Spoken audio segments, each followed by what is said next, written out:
नमस्कार प्यारे बच्चे, स्वागत है आपके अपने परिवार खुशी ऑनलाइन क्लासेस में। तो जैसा कि आप लोगों को पता है कि हम लोगों का बायोलॉजी क्लास 10th का सीरीज चल रहा है, जिसमें पहला सीरीज आपको मिल चुका है 50 क्वेश्चन का। आज हम फिर बात करेंगे उनसे आगे 50 क्वेश्चन में। तो देख लेते हैं कि पहला क्वेश्चन क्या कहता है। 50 क्वेश्चन हो चुका था, तो आज होगा 51 से, ठीक है। तो चलिए, हरे पौधों में पोषण की विधि कहलाती है प्राणी समयोजी पोषण, पर पोषण, स्वपोषण, इनमें कोई नहीं। तो इनका राइट आंसर क्या हो जाएगा? ऑप्शन नंबर सी, यानी स्वपोषण। क्या? स्वपोषण, ठीक है। चलिए अगला क्वेश्चन पे बात करते हैं। अगला क्वेश्चन क्या कहता है? अमीबा है। अमीबा क्या है वो पूछ रहा है। स्वपोषी, मृतजीवी, प्राणी समभोजी, इनमें कोई नहीं।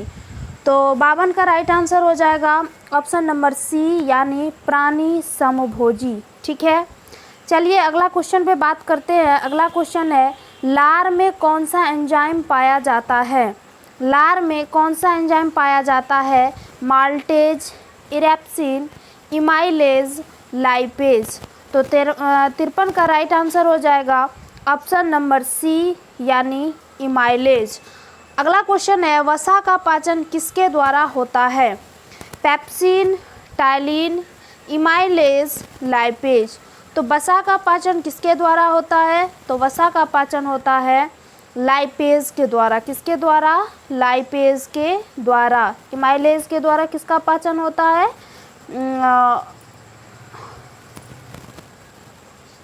चलिए अगला क्वेश्चन पे बात करते हैं। अगला क्वेश्चन क्या कहता है? ट्रेकिया किस जीव का श्वसन अंग है? हाइड्रा, स्टारफिश, कॉकरोच, पाइला। तो इनका राइट आंसर क्या हो जाएगा? ट्रेकिया किसका श्वसन अंग है? ट्रेकिया कॉकरोच का श्वसन अंग है, ठीक है। चलिए अगला क्वेश्चन कहता है,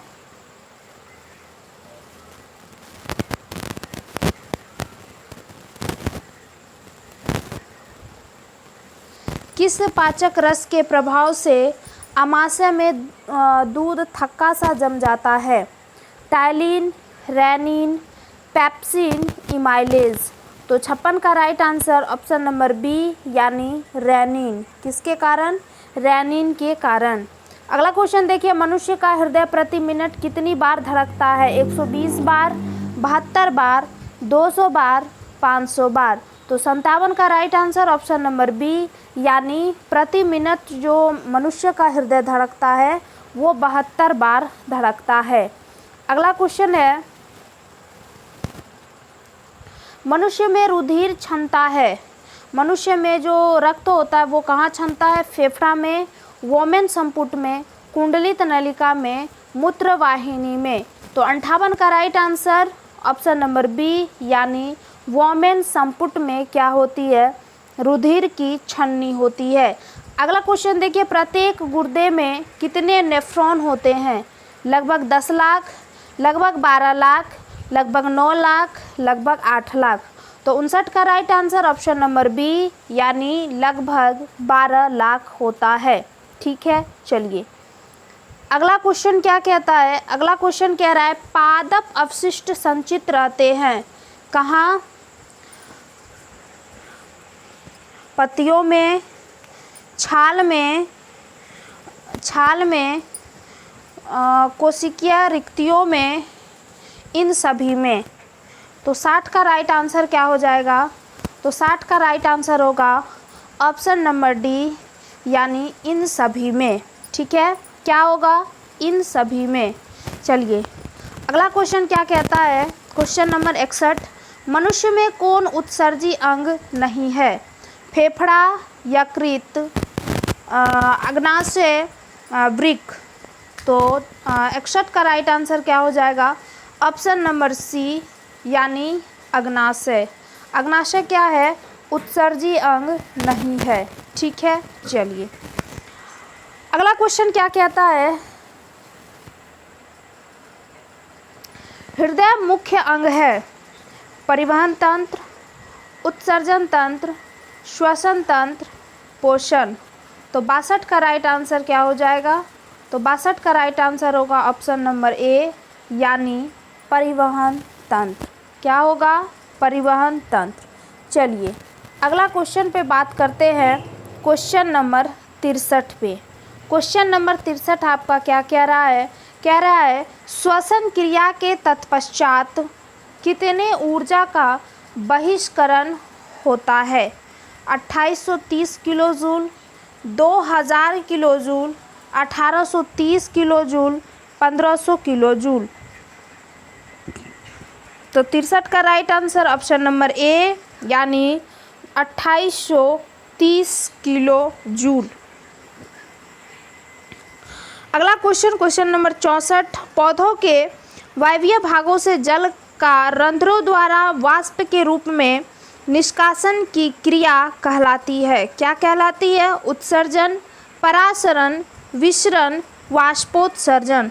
तो 64 का right answer option number D यानी वाष्पोत्सर्जन कहलाता है। चलिए अगला क्वेश्चन क्या कहता है?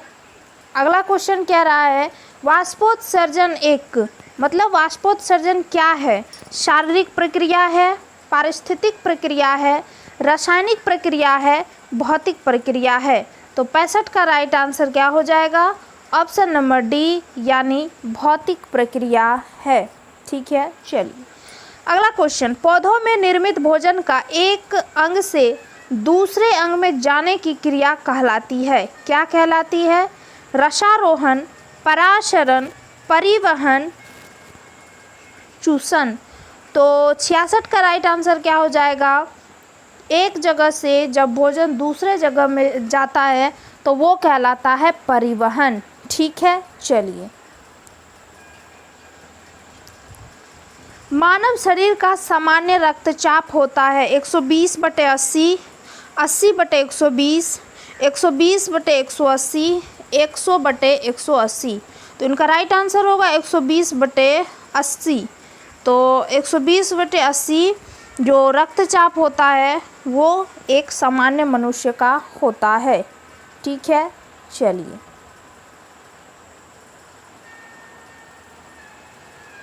अगला क्वेश्चन।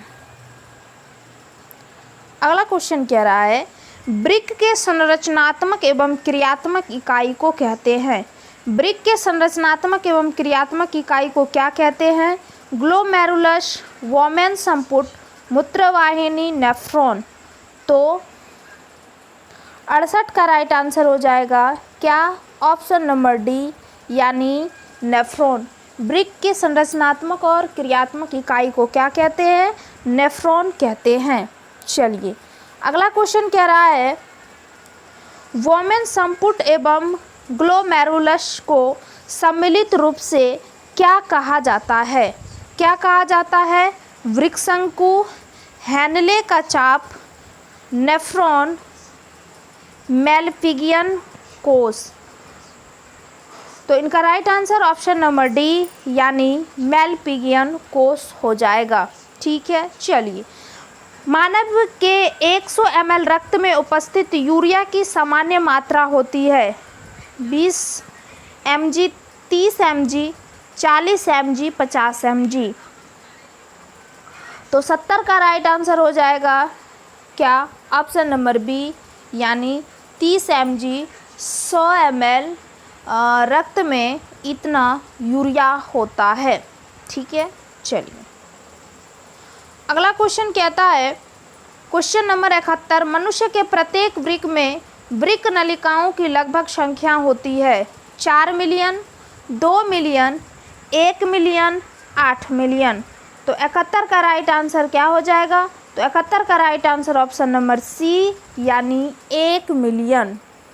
अगला क्वेश्चन है पौधों के उत्सर्जी पदार्थ हैं गोंद, टैनिन, रेजिन, इनमें सभी। तो 72 का राइट आंसर क्या हो जाएगा? तो इनका राइट आंसर होगा ऑप्शन नंबर डी यानी सभी। गोंद भी, टैनिन भी, रेजिन भी, सारे क्या होते हैं? पौधे के उत्सर्जी पदार्थ होते हैं। अगला क्वेश्चन देखिए क्या कहता है। अगला क्वेश्चन कह रहा है निम्नलिखित में जठर ग्रंथि की कौन सी कोशिका हाइड्रोक्लोरिक अम्ल का स्राव करती है? भित्तीय कोशिका, जाइमोजिन कोशिका, म्यूकस कोशिका, इनमें कोई नहीं। 73 का राइट आंसर होगा ऑप्शन नंबर ए, भित्तीय कोशिका। ठीक है, क्या होगा? भित्तीय कोशिका। अगला क्वेश्चन देखिए, छोटी आंत में भोजन के पाचन में निम्नलिखित किस रस की भूमिका होती है? पीत रस, अग्नाशयी रस, आंत्र रस, इनमें सभी। 74 का right answer option number D, यानी इनमें सभी। चलिए अगला क्वेश्चन, क्वेश्चन नंबर 75 क्या कह रहा है? वह विधि जिसमें जीव पोषक तत्वों को ग्रहण कर उनका उपयोग अपने वृद्धि एवं जनन के लिए करते हैं कहलाती है? क्या कहलाती है? अंतग्रहण, परपोषण, पोषण, स्वपोषण। तो 75 का right answer option number C, यानी क्या? पोषण। चलिए अगला क्वेश्चन, आमाशय में भोजन के गाढ़े लेई की तरह के स्वरूप को कहते हैं? आमाशय में भोजन जब गाढ़े हो जाते हैं तो वो लेई का स्वरूप ले लेता है। उस लेई के स्वरूप को क्या कहते हैं? काइम, चाइल, पीत, सक्कस, एंटेरिकस। तो 76 का राइट आंसर क्या हो जाएगा? ऑप्शन नंबर ए, यानी काइम कहा जाता है। अगला क्वेश्चन देखिए क्या कहता है? तिलचट्टे के रक्त को क्या कहते हैं? हीमोलिम्फ, हीमोग्लोबिन, उपयुक्त दोनों, कोई नहीं। तो 77 का राइट आंसर क्या हो जाएगा? इसका राइट आंसर होगा ऑप्शन नंबर ए, हीमोलिम्फ कहा जाता है तिलचट्टे के रक्त को। ठीक है, चलिए कौन सा संवहन ऊतक है? एपिडर्मिस, फ्लोएम, जाइलम, ए, बी और सी दोनों। तो इनका राइट आंसर हो जाएगा ऑप्शन नंबर डी, यानी बी और सी दोनों क्या है? संवहन ऊतक है। ठीक है, कभी कभी ये भी पूछता है कि जाइलम किसका संवहन करता है और फ्लोएम किसका संवहन करता है। तो प्यारे बच्चे आपको याद रखना है, जाइलम जल का संवहन करता है और फ्लोएम खाद्य पदार्थों का संवहन करता है। किसमें? पादपों में। ठीक है, तो ये दोनों क्या है?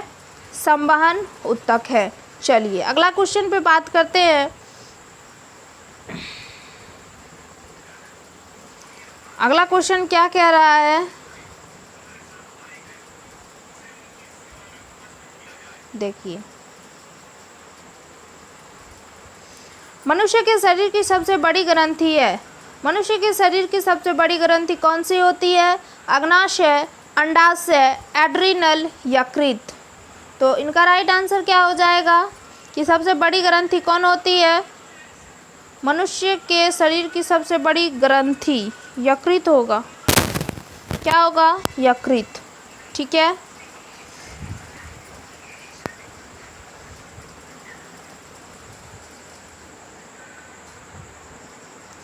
अगला क्वेश्चन कहता है रक्षी कोशिकाएं पाई जाती है जड़ में, पत्तियों में, फूलों में, फलों में। तो 80 का राइट आंसर क्या हो जाएगा? ऑप्शन नंबर बी, यानी पत्तियों में। ठीक है, चलिए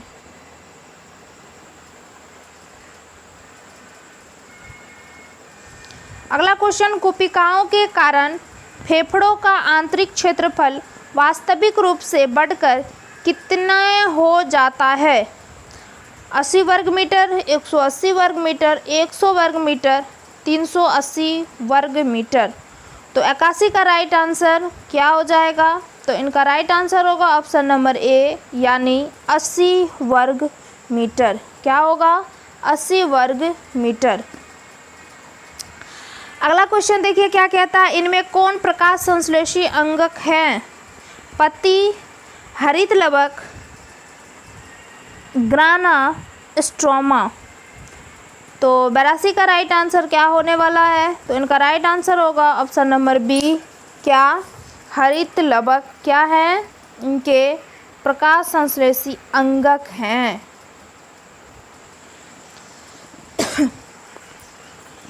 अगला क्वेश्चन कह रहा है श्वसन क्रिया में निम्नांकित किस गैस को ग्रहण किया जाता है?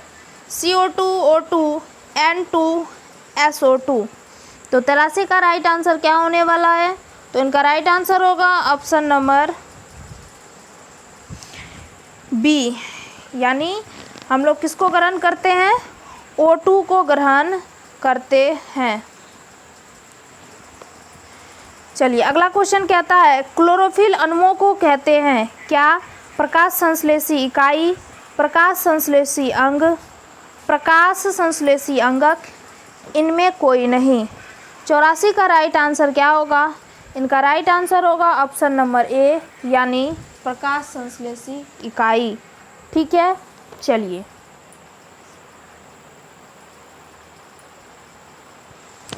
ट्रिप्सिन नामक एंजाइम पाया जाता है पित्ताशय में, अग्नाशयी रस में, आंत्र रस में, जठर रस में। तो 85 का राइट आंसर क्या होने वाला है? तो इनका राइट आंसर होगा ऑप्शन नंबर बी, यानी अग्नाशयी रस में। ठीक है, अगला क्वेश्चन देखिए स्वपोषी पोषण के लिए आवश्यक है हरित लवक, सूर्य प्रकाश, CO2 तथा जल, इनमें सभी। तो स्वपोषण के लिए क्या आवश्यक है? तो स्वपोषण के लिए ये सारे प्रोडक्ट आवश्यक है, तो इसलिए होगा इनका right answer option number D, यानी इनमें सभी। अगला क्वेश्चन देखिए पेप्सिन नामक एंजाइम भोजन के प्रोटीन को बदल देता है। किस में बदलता है? पेप्टोन में, एमिनो अम्ल में, वसा में, ग्लूकोज में। तो 87 का राइट आंसर क्या हो जाएगा? इनका राइट आंसर होगा ऑप्शन नंबर ए, यानी पेप्टोन में। पेप्सिन किस में? पेप्टोन में बदल देता है प्रोटीन को। ठीक है, अगला क्वेश्चन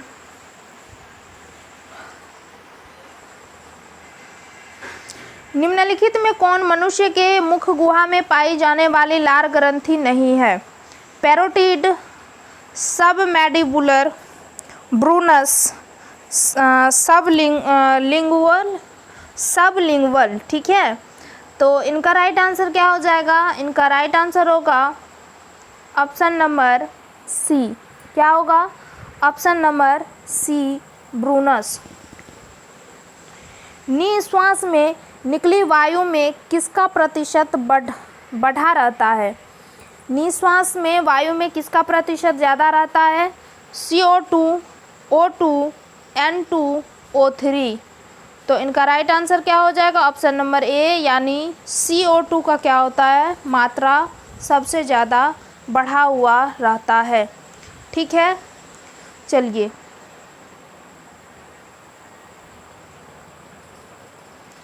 अगला क्वेश्चन क्या कहता है श्वसन की प्रक्रिया में खाद्य पदार्थ का क्या होता है? श्वसन की प्रक्रिया में खाद्य पदार्थ का क्या होता है? दहन, विघटन, परिवर्तन, संश्लेषण। तो 90 का राइट आंसर हो जाएगा ऑप्शन नंबर बी, यानी विघटन होता है। अगला क्वेश्चन देखिए मनुष्य में श्वसन वर्णक पाया जाता है क्लोरोफिल में, हीमोग्लोबिन में, कैरोटीन में, इनमें कोई नहीं। 91 का right answer option number B, यानी हीमोग्लोबिन में। ठीक है, आगे अगला क्वेश्चन कहता है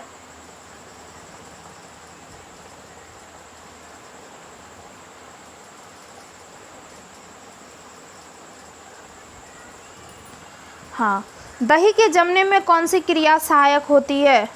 अपघटन, प्रकाश संश्लेषण, किण्वन, उत्सर्जन। तो 92 का right answer option number C, यानी किण्वन क्या होता है?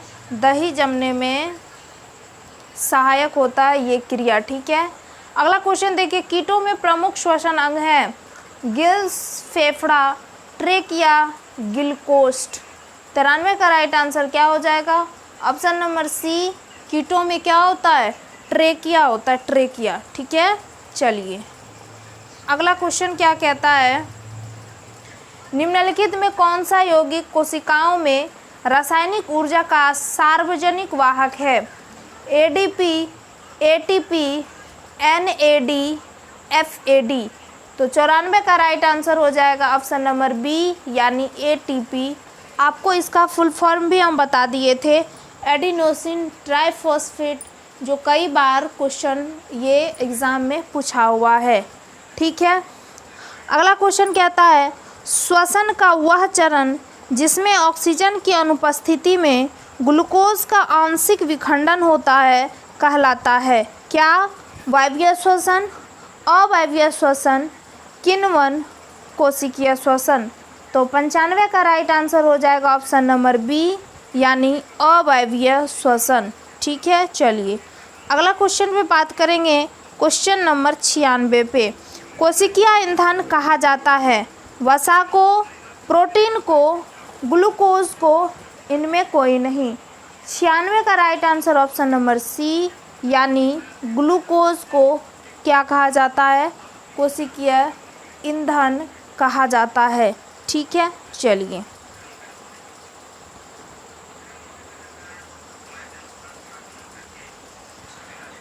अवायवीय श्वसन की पूरी प्रक्रिया कहाँ पूरी होती है? माइटोकॉन्ड्रिया में, कोशिका द्रव्य में, कोशिका झिल्ली में, केंद्रक द्रव्य में। 97 का right answer option number B यानी कोशिका द्रव्य में संपन्न होती है। ठीक है, अगला क्वेश्चन देखिए, एटीपी में फॉस्फेट की संख्या होती है। एटीपी में कितनी फॉस्फेट होती है? 1, 2, 3, 4। तो 98 का right answer option number C यानी 3। कितनी? 3। अगला क्वेश्चन देखिए क्या कहता है, रक्त क्या है? रक्त एक ऊतक है, कोशिका है, पदार्थ है, कोई नहीं। तो रक्त क्या है? एक प्रकार के ऊतक हैं। ठीक है, अगला क्वेश्चन,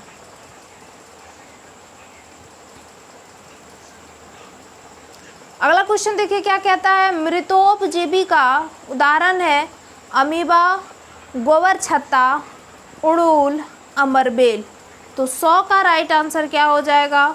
तो 100 का यानी राइट आंसर इनका क्या होने वाला है? तो इनका राइट आंसर होगा ऑप्शन नंबर बी यानी क्या? गोबर छत्ता। ठीक है, तो मृतोपजीवी क्या होगा? गोबर छत्ता। ठीक है, आज का सेशन यहीं पे कंप्लीट हुआ 50 क्वेश्चन का।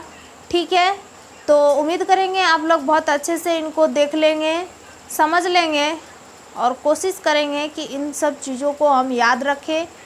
तो मिलते हैं अगले सेशन में, तब तक के लिए जय हिंद।